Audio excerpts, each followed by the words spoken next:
Hey, what's up, guys? Peyton Snake here again. Yes, I know it's been like 4 days since I made a video, and that, as you saw, probably if you guys seen it, obviously you did.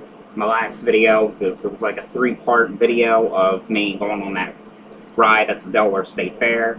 Sorry, it was a 3-part. I know most people were probably wondering why I didn't make a full video. Well, it's because connection kept going so fucked up. I mean, I just didn't know why. I mean, it's probably because I was on that ride I was on. I was up in the air. I really was. So connection went bad, and I couldn't even hold my phone. I was almost getting ready to drop that thing. I am never going on a ride like that, making a YouTube video again. So I could see the difference, because what videos I'm watching when people are recording themselves going on rides, I think they have those kind of cameras like with the slit things on it, and you put your hand right through it, your slide hand right through it, and you get the point. So anyway, in this video I'm going to be telling you guys my top 10 favorite 1970s horror films. Now, I know it's probably a little bit early to talk about horror films, sort of, because it's in the middle of the summer, and yeah, Halloween's getting ready to come on in like three months, I believe. Yeah, 3 months, and that's probably one of my favorite times of the year, because you get the good Blu-rays, get the good horror stuff on Blu-rays and on DVDs that on cheap prices. I just can't wait for this year, what they're gonna have, because it was good. Last year's was cool. I'm just waiting for this year. Alright, but anyway, let's get started. First one I have on here is Horror Express. I love that film. I really do. It's basically about like this guy. Well, these people they're riding on this train, and there's like an ape on there that's killing people. Like, it's a very scary ape. Like, if you look at it in the eye, like, well, it's basically this ape that has like red eyes, I believe. I only seen the film once, and it's been like 6 months since I've seen it, and it's very good. It's when you look at it in the eye, and if it looks at you in the eye, you die. Your eyeballs start spinning. Not spin, but it goes like on the other side of your head. Like, it's hard to explain, but it was very good. The next one, number 2, I have on here is Drive-In Massacre, which basically, it's like basically like I have this book. Like, I'll show you. This book right here is where I keep all these movies, like lists of movies that I want to get, and there's like a lot. There's probably like 900 in there that I want to get now. So basically, and when I look at lists of horror films that they have on Google, and if any movie has the word massacre in it, and if any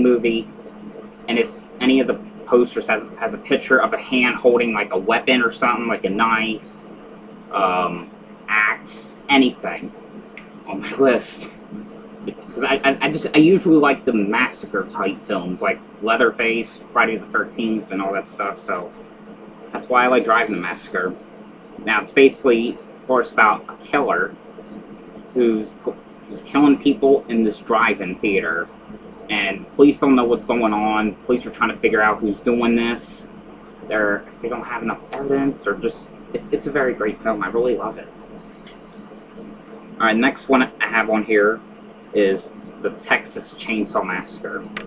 I really liked the first one, the original, 1974. That was a very good one. I loved it.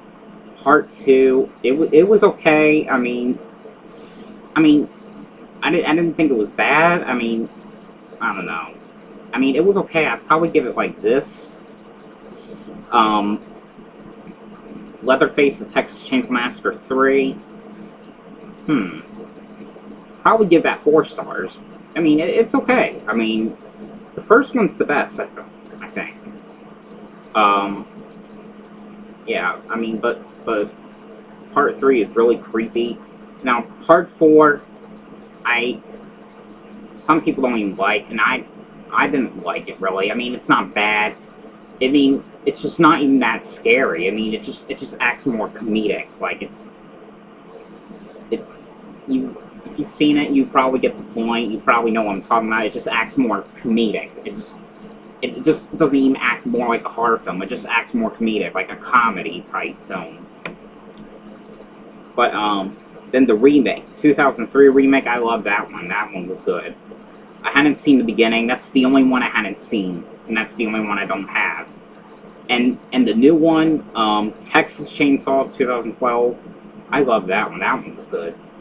I mean, Cool Theater didn't like that because he said it's not really a remake. It's supposed to be a sequel, or like a continuing to the original of 1974.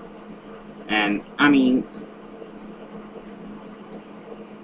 yeah, I mean, those are the 3 I like: Texas Chainsaw, the first remake, and the original. Yeah, those are better. Alright, the next one I have on here is Trilogy of Terror. I always loved that movie as a kid when I was little. I started like watching it since I think I was 2 when I started watching it. I loved it. I mean, the only thing that I always liked about that was story 3, the one about the doll. Amelia was the first one was called Amelia.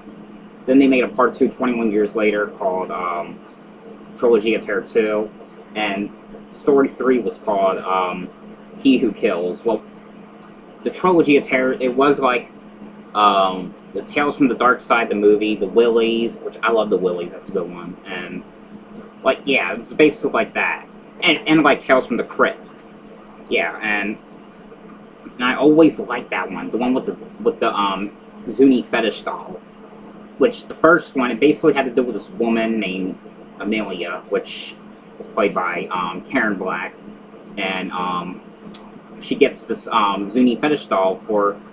She was going to give it to someone for their birthday, or it was something.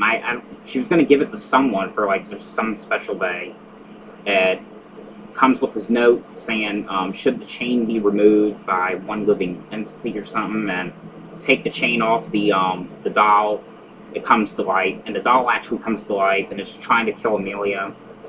But I thought the second one was better. I mean, the sad thing is, I'm just pissed off that they don't have part 2 on DVD, or yeah, well, or on Blu-ray. But I mean, maybe, I mean, they have Scream Factory, they have Shout Factory, so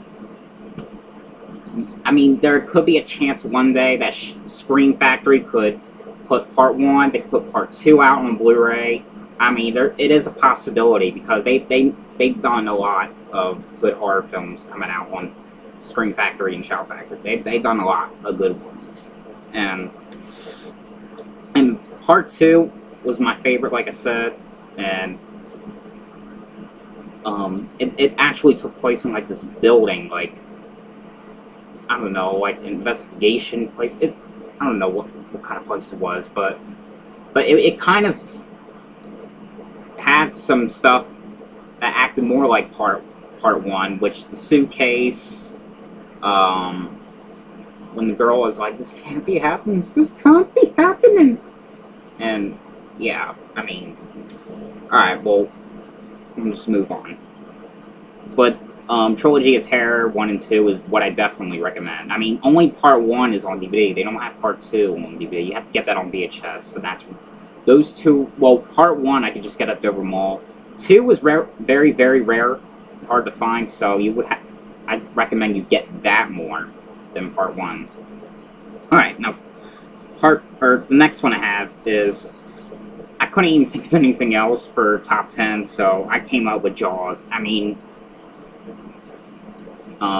Jaws, they're okay films, and yeah.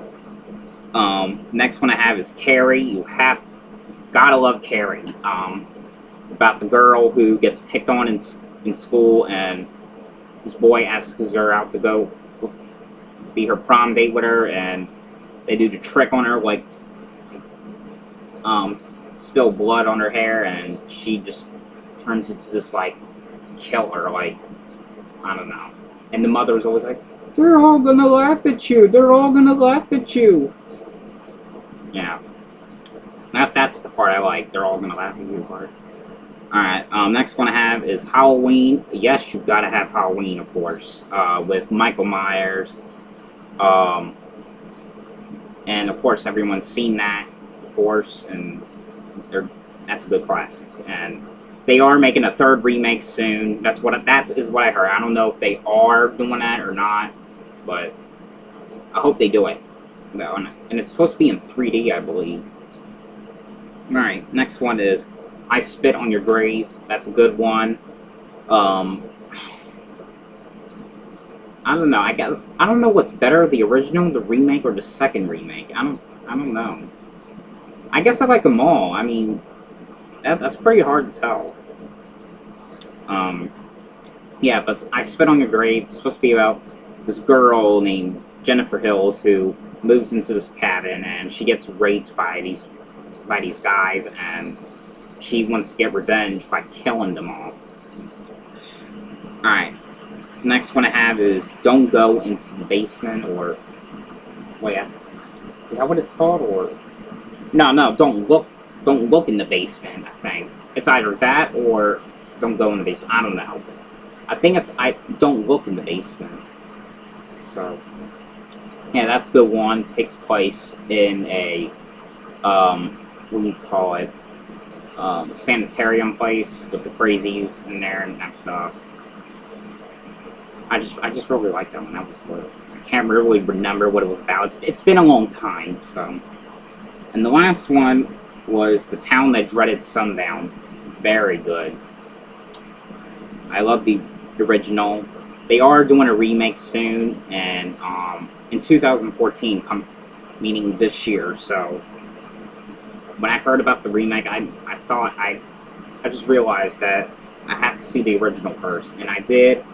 Loved it. It was okay, actually, but probably like that. Probably 4 stars. So, and I can't wait to see the remake though. Maybe I'll like the remake better than that, or maybe I'll like the original better than that. So, yeah, but the one here I originally did have was Silent Night, Bloody Night, because I couldn't think of anything else. But then, after I saw The Town That Dreaded Sundown, I figured, for the hell of it, I could just change it.